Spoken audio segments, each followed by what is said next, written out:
नमस्कार. कुकरमध्ये झटपट असा व्हेज पुलाव आपण आज बनवणार आहोत. तर तुम्ही बघू शकता इथे आपला किती मस्त पुलाव झालेला आहे. तर आपण पुलावासाठी इथे सगळ्या भाज्या कट करून घेतलेल्या आहेत. तर त्यासाठी आपण घेतलेला आहे बासमती तांदूळ. बासमती तांदूळ आपण इथे घेतला 2 ग्लास. 2 ग्लास बासमती तांदूळ व्यवस्थित असा धुवून घ्यायचा आहे. तर आपण हा बासमती तांदूळ 2-3 वेळेस पाण्याने धुवून घेतलेला आहे. तर तुम्ही 2-3 वेळेस पाण्याने स्वच्छ धुवून हा बासमती तांदूळ 15 मिनिटे भिजत ठेवायचा आहे. 15 मिनिटे तांदूळ हा भिजत ठेवल्यानंतर आपण घेतलेले आहेत इथे भाज्या, गाजर, फुलगोबी, बटाटा, लांब चिरा कांदा, हिरवी मिरची, कोथिंबीर आणि लसूण. तर आपण चला इथे आपले 15 मिनिट तांदूळ भिजत ठेवलेले झालेले आहेत 15 मिनिटे. तर आपण इथे व्हेज पुलावसाठी तयारी सुरू करूया. तर इथे आपण घेतले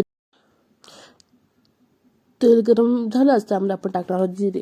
तर आपल्या ह्या तेलामध्ये पहिल्यांदा कांदा टाकून 2 ते 3 मिनिट व्यवस्थित असं मिक्स फ्राय करून घ्यायचा आहे. कांदा थोडासा गोल्डन झाला त्यामध्ये आपण टाकणार आहोत एक करून सगळ्या भाज्या.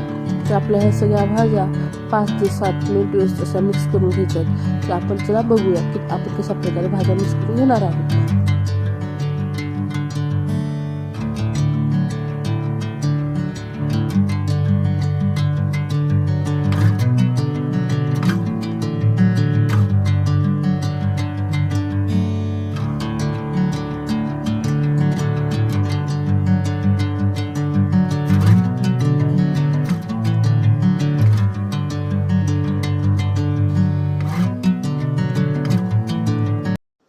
तर इथे आपल्या भाज्या व्यवस्थित अशा मिक्स झाल्या आहेत. तर त्यामुळे आपण टाकणार आहोत 1.5 चमचा लाल तिखट, अर्धा चमचा हळद आणि चवीनुसार मीठ टाकून हे मिश्रण व्यवस्थित असे मिक्स करून घेणार आहोत.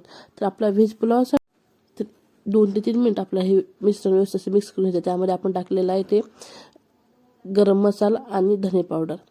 तर आपल्याला ह्या तांदळामध्ये पाणी काढून टाकून आपला हे तांदूळ ह्या सगळ्या भाज्यामध्ये व्यवस्थित असे तांदूळ मिक्स करून घ्यायचे आणि 2 मिनिट असेच मिक्स करत राहायचे.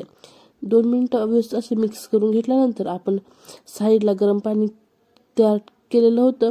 तर हे गरम पाणी आपल्याला ह्यामध्ये टाकायचं आहे. तर आपल्याला जास्तीचं पाणी टाकायचं आहे. तांदळाचं थोडंसं वर ते पाणी थोडंसंच टाकायचं आहे, कारण आपल्याला हा पुलाव थोडासा मोका असल्यास खूप छान लागतो.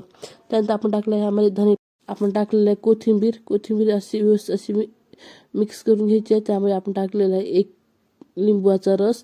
तर लिंबाच्या रसामध्ये व्हेज पुलावला खूप छान अशी टेस्ट येते. तर तुम्ही बघू शकता लिंबाच्या रसाच्या बियामध्ये पडल्या होत्या तर मी काढून घेतलेल्या आहेत.